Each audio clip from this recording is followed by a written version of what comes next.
अथ श्रीमद् रामायणे आदिकाव्ये सुन्दरकाण्डे द्वात्रिंशः सर्गः। ततः शाकान्तरे लीनं दृष्ट्वा चलितमानसा वेष्टितार्जुनवस्त्रं तं विद्युत्सङ्गातपिङ्गळम् सा ददर्श कपिं तत्र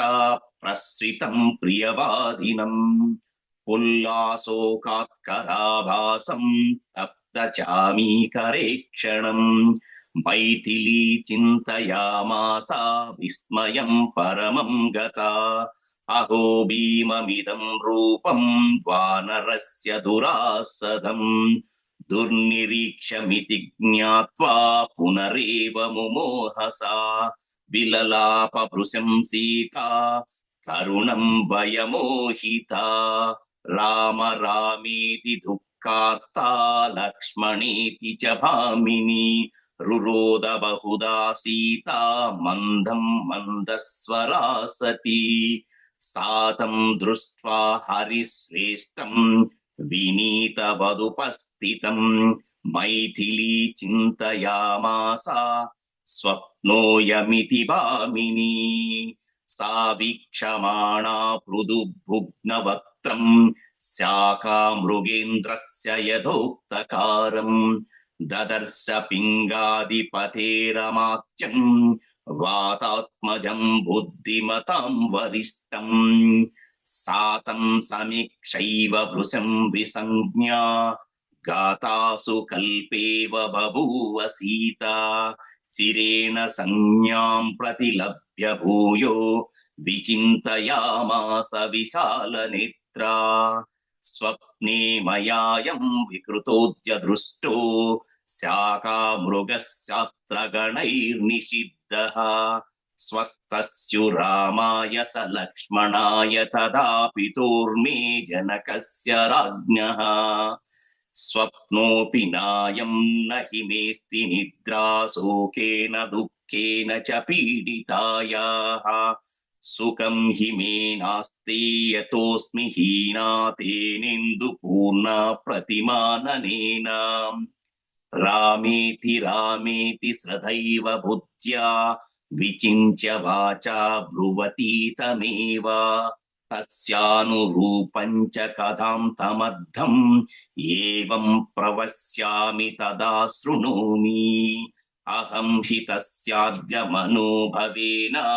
सम्पीडिता तद्गतः सर्वभावा विचिन्तयन्ती सततं तमेव तदैव पश्यामि तदा शृणोमि मनोरथस्यादिति चिन्तयामि तदापि बुद्ध्या च वितर्कयामि किं कारणं तस्य हि नास्ति रूपं सुव्यक्तरूपच्च वद्यन्तयं माम् नमोऽस्तु वाचस्पतये सवज्रिणे स्वयं भुवे चैव हुतासनाय च अनेन चोक्तं यदिदं ममाग्रतो वानौकसा तच्च तथास्तु नान्यथा इत्यार्षे श्रीमद् रामायणे आदिकाव्ये सुन्दरकाण्डे द्वात्रिंशः सर्गः। अथ श्रीमद् रामायणे आदिकाव्ये सुन्दरकाण्डे त्रयस्त्रिंशः सर्गः। सोऽवतीर्य द्रुमात् तस्मात् विद्रुमप्रतिमाननः विनीतवेषः कृपणप्रणिपत्योपसृत्य च तामब्रवीन्महातेजा हनुमान् मारुतात्मजः शिरस्यञ्जलिमादाय सीतां मधुरया गिरा तानुपद्मफलासाक्षी क्लिष्टकौसेयवासिनी द्रुमस्य शाखामालम्ब्य तिष्ठसि त्वमनिन्दिते किमर्थं तव नेत्राभ्यां वारिस्रवति शोकजम् पुण्डरीकपलाशाभ्यां विप्रकीर्णमिवोदकम् सुराणामसुराणां वा नागगन्धर्वरक्षसाम् యక్షాణాం కిన్నరాణాం వా కాత్వం భవసి శోభనే కాత్వం భవసి రుద్రాణాం మరుతాం వా వరానని వసూనాం వా వరారోహే దేవత ప్రతిభాసి మే కిన్న చంద్రమాసాహీనా పతితా విబుధాలయా రోహిణీ జ్యోతిషాం శ్రేష్టా శ్రేష్ట సర్వగుణాన్వితా తాత్వం భవసి కళ్యాణి త్వమనిందతలోచనే కోపాద్వా యది వా మోహాత్ భర్తారమసి తే క్షణే వసిష్ఠం కోపయిత్వా త్వం నాసి కళ్యాణరుంధతి కోను పుత్ర పితా భ్రాత భర్తా వా తే సుమధ్యమే అస్మాలోకథం లోకం గతం త్వమనశోచసి రోదనాదతి నిశ్వాసాత్ భూమి సంస్పర్శనాదపి నత్వాం దేవీమహం మన్యే రాజ్ఞః సంజ్ఞావధారణా వ్యంజనాని చ తేయాని లక్షణాని చ లక్షయే మహిషీ భూమిపాలస్య రాజకన్యాసి మే మత రావణేన జనస్థానాత్ బలాదపహృతాయది సీతా త్వమసి భద్రంతే తన్మమాచక్ష్వ పృచ్చతః యథా హి తవ వైధైన్యం రూపం చాప్యతి మానుషం తపసా చాన్వితో వేషస్త్వం రామ మహిషీ ధ్రువం సా తస్య వచనం శ్రుత్వా రామ కీర్తన హర్షితా ఉవాచ వాక్యం వైదేహీ హనుమంతం ద్రుమాశ్రితం పృథివ్యాం రాజసింహానాం ముఖ్యస్య విదితాత్మనః స్నుషాద శరదస్యాహం శత్రుసైన్య ప్రతాపినః దుహితా జనకస్యాహం వైదేహస్య మహాత్మనః సీతా చ నామా నామ్నాహం భార్యా రామస్య ధీమతః సమాద్వాదశ తత్రాహం రాఘవస్య నివేశనే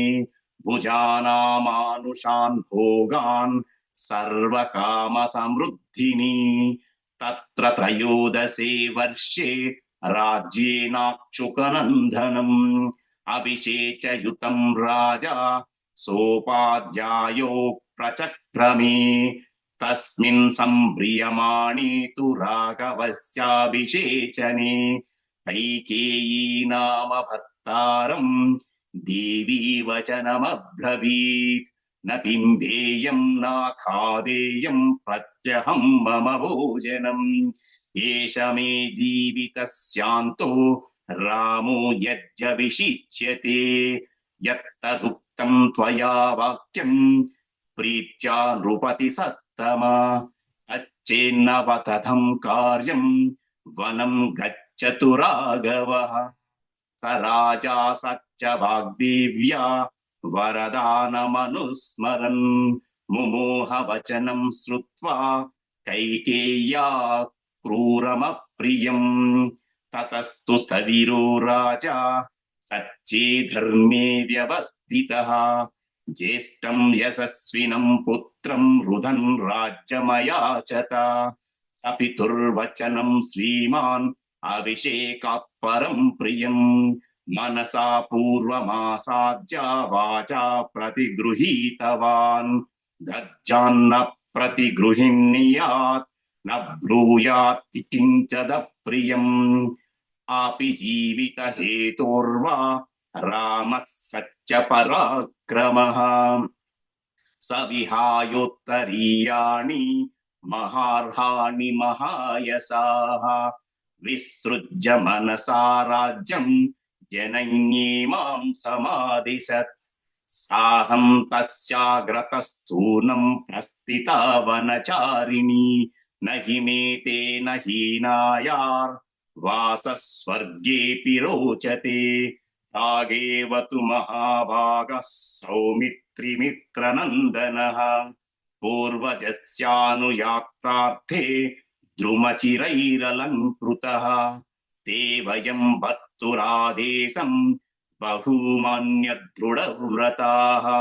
प्रविष्टा स्म पुरा दृष्टं वनं गम्भीरदर्शनम् वसतो दण्डकारण्ये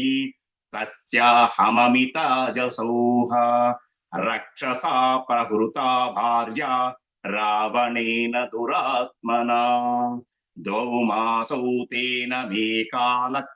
जीवितानुग्रहः कृतः ऊर्ध्वं द्वाभ्यं तु मासाभ्यं ततस्तक्ष्यामि जीवितम् इत्यार्षे श्रीमद्रामायणे आदिकाव्ये सुन्दरकाण्डे त्रयस्त्रिंशः सर्गः। अथ श्रीमद् रामायणे आदिकाव्ये सुन्दरकाण्डे चतुस्त्रिंशः सर्गः। तस्यास्तद्वचनं श्रुत्वा हनुमान् हर्यूतपः दुःखाभिभूतायाः सान्त्वमुत्तरमब्रवीत्। अहं रामस्य सन्देशात् देवी दूतस्तवागतः वैदेही कुशली रामस्त्वां च कौशलमब्रवीत्। यो ब्रह्ममस्त्रं वेदाच्च वेदविदाम्बरः स त्वां दाशरथी रामो देवी कौशलमब्रवीत्। लक्ष्मणश्च महातेजार्भर्तुस्तेऽनुचरप्रियः कृतवान् शोकसन्तप्तः शिरसा तेऽभिवादनम्। सातयो कुशलं देवी निशम्य नरसिंहयोः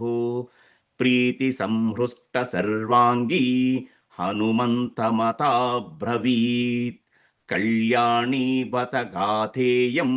लौकिकी प्रतिभाति मा एति जीवन्तुमानन्दो नरं वर्षशतादपि तया समागते तस्मिन् प्रीतुरुत्पादिताद्भुता। परस्परेण चालापं विश्वस्तौ तौ प्रचक्रतुः तस्यास्तद्वचनं श्रुत्वा हनुमान् हर्यूतपः सीतायाः शोकदीनायाः समीपमुपचक्रमे। यथा यथा समीपं सा हनुमानपसर्पति तथा तथा रावणं सातं सीता परिसङ्कते। अहो दिग्दुष्कृतमिदं कथितं हि यदस्य मे रूपान्तरमुपागम्य स एवायं हि रावणः। तामशोकस्य सा कांसा विमुक्त्वा शोककर्षिता तस्यामेवानवाद्याङ्गी धरण्यां सुमपाविशत्। हनुमानपि दुःखार्तं तां दृष्ट्वा भयमोहिताम् अवन्दत महाबाहुस्ततस्तां जनकात्मजां। सा चैनं भयवित्रास्ता भूयो नैवाभ्युदैक्षत। तं दृष्ट्वा वन्दमानं तु सीता शशिनिभानना अब्रवीत् दीर्घमुच्चस्व वानरं मधुरस्वरा। मायां प्रविष्टो मायावी यदि त्वं रावण स्वयम् उत्पपदयसि मे भूया सन्तापं तन्न शोभनम्। स्वं परित्यज्य रूपां यः परिव्राजकरूपधृत् जनस्थाने मया दृष्टस्त्वं स एवासि रावणः। उपवासकृशां दीनां कामरूपनिशाचरा सन्तापयसि मां भूया सन्तप्तां तन्न शोभनम्। अथवा नैतदेवं हि यन्माया परिशङ्कितं मनसो हि मम प्रीतरुत्पन्ना न तावदर्शनात्। यदि रामस्य दूतस्त्वम् आगतो भद्रमस्तु ते पृच्छामि त्वां हरिश्रेष्ठ प्रिया रामकथा हि मे गुणान् रामस्य कथया प्रियस्य मम वानर चित्तं हरसि मे सौम्या नदीकूलं यथारयः अहो स्वप्नस्य सुकथायाहमेवं चिराहृता प्रशीतं नाम पश्यामि राघवेण वनौकसं स्वप्नेऽपि यद्यहं वीरं राघवं सह लक्ष्मणं पश्येयं नावसीदेयं स्वप्नोऽपि मम मत्सरी नाहं स्वप्नमिमं मन्ये स्वप्ने दृष्ट्वा हि वानरं न शक्योऽभ्युदय प्राप्तुं प्राप्तच्चभ्युदयो मम किन्नुस्य चित्तमोहोऽयं भवेद्वत गतिस्त्वयम् उन्मादजो विकारो वा स्याधियं मृगतृष्णिका अथवा नायमुन्नादो मोहोऽप्युन्मादलक्षणः सम्भुज्ये चाहमात्मानम् इमं चापि वौनकसम् इत्येवं बहुधा सीता सम्प्रधार्य बलाबलं रक्षसां कामरूपत्वात् मेनेतं राक्षसाधिपम् एतां बुद्धिं तदा कृत्वा सीता सतनुमध्यमा न प्रतिव्याजहाराथ वानरं जनकात्मजा सीतायाच्चितं बुद्ध्वा हनुमान् मारुतात्मजः श्रोतानुकूलैर्वचनैस्तथा तां सम्प्रहर्षयत् आदित्य इव तेजस्वी लोकान्तः शशी यथा राजा सर्वस्य लोकस्य देवो वै श्रवणो यथा विक्रमेणोपपन्नश्च यदा विष्णुर्महायसाः सत्यवादी मधुरवाग्देवो वाचस्पतिर्यथा रूपवान् सुभगः श्रीमान् कन्धर्प इव मूर्तिमान् स्थानक्रोधप्रहार्ता च श्रेष्ठो लोको महारथः बाहुच्चायमावष्टब्धः यस्य लोको महात्मनः अपकृष्याश्रमपदात् मृगरूपेण राघवम् शून्ये येनापनीतासि तस्य द्रक्ष्यसि यत्फलम् न चिराद्रावणं संख्ये यो वदिष्यति वीर्यवान् रोषप्रमुक्तैरुषुभिर्ज्वलद्भिरवपावकैः तेनाहं प्रेषितो धूतस्त्वत्तः सकाशमिहागतः त्वदीयोगेन दुःखार्तः स त्वां कौशलमब्रवीत् लक्ष्मणश्च महातेजा सुमित्रानन्दवर्धनः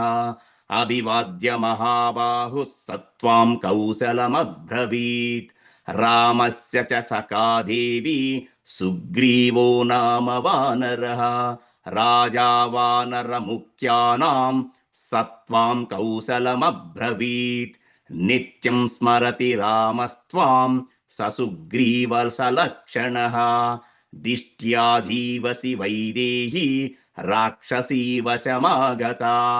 न चिराद्रक्षस्ये रामं